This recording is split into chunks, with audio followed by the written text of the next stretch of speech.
با سلام دوستان عزیزم، امیدوارم هر کجا که هستید حال دلتون خوب باشه. امروز اومدیم و پک آموزش سرمدوزی رو همراه با چیزی که شما یاد میگیرید و نتیجه اون رو میخوایم بهتون نشون بدیم. پس با ما همراه باشید. دوستان عزیزم، ببینید پک سرمدوزی شامل چه چیزهایی میشه؟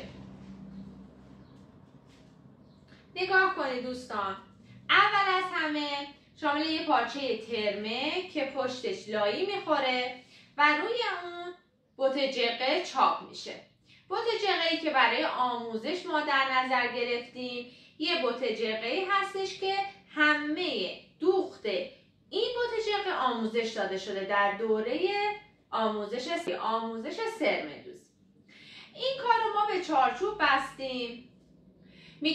میتونید چارچوب نداشته باشید و کارگاه سفارش بدید. کارگاه چیه؟ کارگاه شامل 6 عدد چوبه که اونها رو به هم وصل میکنیم و پارچه به کارگاه بسته میشه. دوخت روی کارگاه بسیار ساده تر و تمیزتره. ولی خب ممکنه کسایی باشن ابتدای راه باشن و بگن نه ما میخوایم با چارچوب آموزش ببینیم. اون مشکلی نداره. چارچوب اگر در شهر اصفهان باشید فرستاده میشه. اگر در شهرهای دیگه هستید یه نجار باید پارچه‌تون رو به وسیله منگنه به چارچوب بکشه. خب این از این انواع ترمه موجوده که حالا ترمه های مناسب اگر کسی بخواد آمادش هست. انواع ترمه در رنگ های مختلف برای این کار موجوده. در مرحله بعد وسایل هست که شامل تراش که از نزدیک میام بهتون نشون میدم. تراش، سرمه پیچ و مروارید هست. البته ما یه بند سرمه ساده هم اضافه کردیم که توی آموزش یک لادوزی توی دوخت کاربرد داره. از نزدیک همه اینا رو بهتون نشون میدیم. و مرحله آخر به چه صورت هست؟ خب دوستان عزیز، ببینید این کاریه که شما آموزش میبینید. در واقع این بت جقه‌ایه که شما آموزش میبینید. تمام دوختایی که میبینید در آموزش هست از صفر تا 100 و بعد هم میتونید این رو قاب بگیرید و برای خودتون یا هدیه نگه دارید. اگر در ایران هستید ارسال به سراسر ایران هست.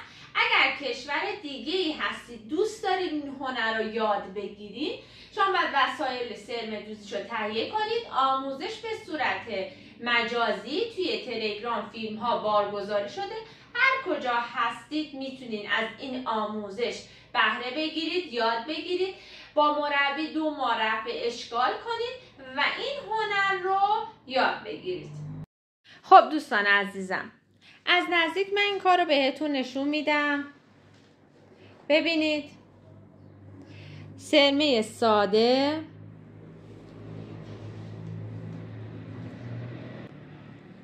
سرمه پیچ،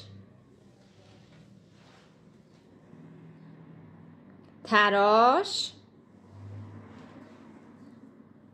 و مروارید. وسایل لازم برای این کار هست خود پارچه و چاپ،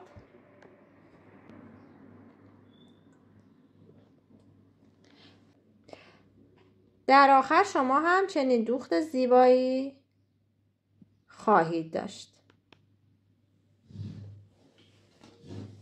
دوستان عزیزم، برای تهیه این پک آموزشی یا شرکت در دوره آموزشی یا هر دو میتونید از طریق واتساپ، اینستاگرام یا تلگرام بهمون پیام بدید. راهنمای لازم بهتون خواهیم کرد. ممنون.